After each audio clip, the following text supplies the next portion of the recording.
Welcome to another episode of Jay Leno's Garage. Now, if you've been to this website before, you know I'm a big Mopar fan. This is my Dodge Challenger. This is car number fourth one off the line. I was very excited about that. And had the automatic transmission. That's okay. This is my 70 Hemi Challenger. And the cool thing about this one, it had the legendary Hurst shifter. Ooh, you gotta have that. When you're 16 and you're in high school and you're reading a hot rod magazine in math class behind the math book, that Hurst shifter name, that jumps out at you. That's pretty much magic. Well, the cool thing is Hurst is back. This is the latest variation, Hurst Performance Vehicles, using Hurst shifters, using the Hurst name and all that goes with it. This is their version of my Challenger. I thought I had the coolest Challenger, but of course, there's always somebody else. You know, they got to needly come up with something a little bit cooler. This is Ron Flynt. Ron, come on in here. Now, you're like president of Hurst Performance Vehicles, is that right? That's right. Sounds pretty good.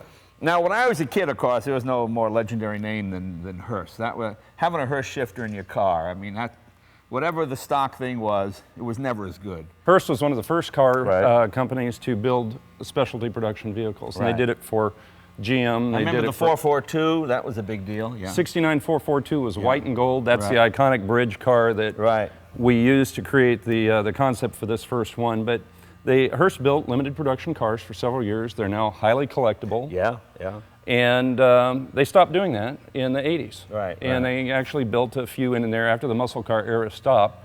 We decided to bring it back. So we formed a new company, a new division under the Hurst umbrella, and we started with the Challenger. Open the hood, let's take a look. Now, Vortec was kind enough to tune this for us and specialize it for us, so it's got a Hurst tune.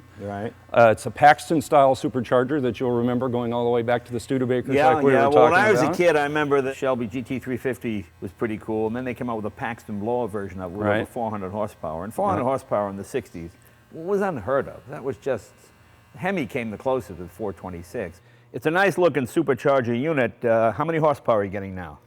This is running a little over 570 horsepower. Okay, 570 horse, and torque is what? Torque is 525. So that's a substantial increase. We've also put a MagnaFlow stainless steel catback exhaust on it, Can-in air filters, and that's all we do to the drivetrain on the car. Now, the era we live in now, is this going to affect my emissions control or anything of that nature? The cars are not legal in every state. Some states have some pretty onerous requirements. But we do sell these in pretty much every state. And some of the states do have some specific requirements that you have to live with. Because I remember I was talking to some of the Dodge guys, and they said you had to be careful putting a supercharger on this particular version of the motor. In terms of the bottom end, you don't want to dynamite it. Right, and that's why one of the reasons our chairman, Nate Shelton, had an extensive background or history with Vortec and a couple other supercharger companies. We did our homework, and our goal wasn't to reinvent it, but was to find the smartest guys out there that knew how to make the motor live. And this is important for us because what we were trying to do is not get caught up in the horsepower race. We're not trying to build the most powerful Challenger. George Hurst, when he built the first Hurst Olds cars, the Hurst collector cars, his theme was gentlemen's hot rods. So what you're saying, it's just a little bit better, a little bit faster than my car. Yes. All right. Let's take a look at the interior. We decided that we wanted to personalize it and liven it up a little bit, but we didn't want to plaster H's all over it. I've been in special edition cars that have 20 logos everywhere. Now, we got our share. But what we did is Catskin Leather, which is a Mopar OE supplier. We went OE everywhere we could. Specially made this this material. This is actually dyed gold before black. And they perforate it, so it's got a little gold highlight, gold top stitching. We created a new pistol grip style shifter. Yeah, it looks just like the one in my 70 here. Yeah, very, very similar. Hurst Shifters came out with a new shifter for us and for the Challengers. This is an automatic, and we have the 6 speeds too. Then the other thing we do is the little dash plaque that you're familiar with there. That's actually etched zinc. Are they all white and gold, or can you get other colors? White and gold and black and gold. Those are the first colors that George did. Suspension brakes, stock? No, I-box suspension. Oh, okay. Drop down about 1 inch, coil over. You got the wheels. I remember those wheels with the gold and the chrome. Did you guys make your own wheels as well? Made our own wheels. Most people don't know that George Hurst actually is given credit for doing the first modular mag wheels in the early 60s. Oh, is that right? Okay.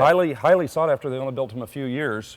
But we took that original design, We gave it to our designer, Charles Taylor, and said, we need a modern version. We went 10.5 inches in the rear. Tires in the back are taller than the ones in the front. Give it just a little more attitude. Those are the biggest tires that we could stuff underneath in that wheel well. A few other things we do, paint's underneath it clear. Right. Oh, no decals. Okay. Well, let's take a ride, see how it goes.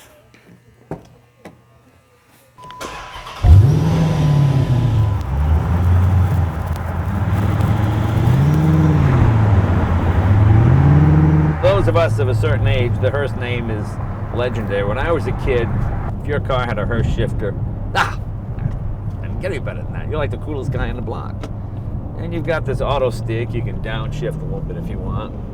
This is nicely done here, anodized piece. I like this better than the plastic.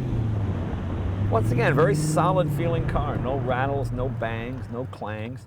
I mean, it's a nicely put together car. On my 70 Challenger, you know, this center console kind of shakes. It's only held together with 2 sheet metal screws. We've come a long way in building cars. The real key to this car, of course, is the Vortex supercharger. Vortex, an old company, been around for a while. You know, supercharging is probably the single biggest improvement in terms of horsepower gain you can do to your car. Supercharging is not new. If I'm not mistaken, the first car to have a supercharger ever was the 1906 Chadwick. That was an American car. Engineers have always known the more air and gas you can ram into a tight space, just much more power you're going to have. You know, superchargers on carbureted cars were always a bit of a problem. But with today's modern fuel injection and computers and metering of fuel, boy, you don't even know it's there. As I said, the exhaust noise just a little bit louder, but not unpleasantly so. I actually like it better than stock. And when that supercharger kicks in,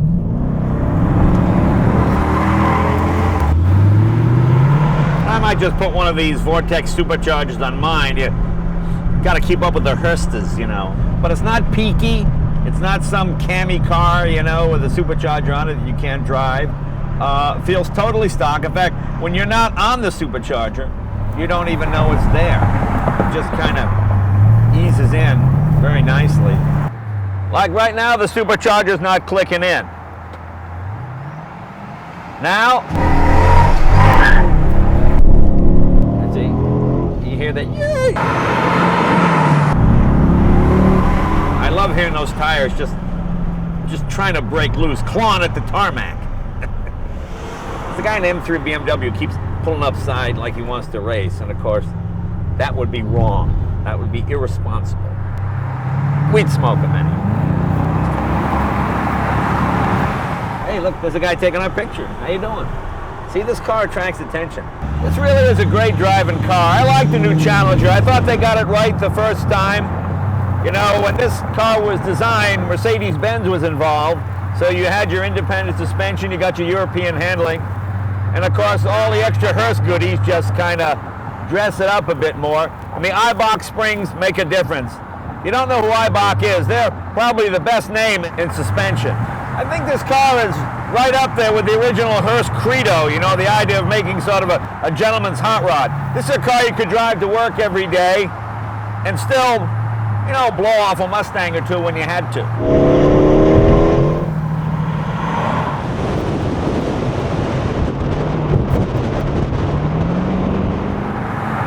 Between 50 and 70 is where this supercharger really kicks in. These are wonderful highway cars, wonderful road cars.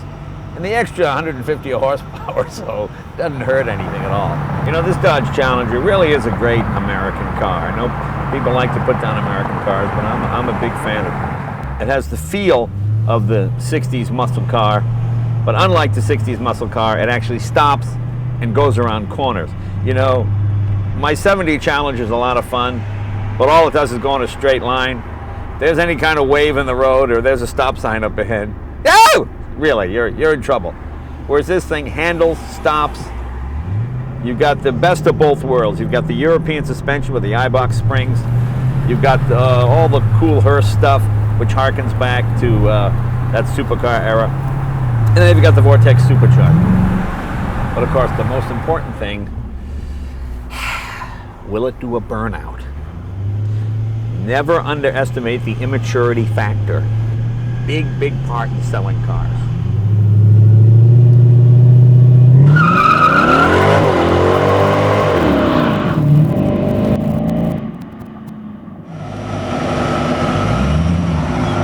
You know, it's not official, but we may have a new Burnout King. See you next week.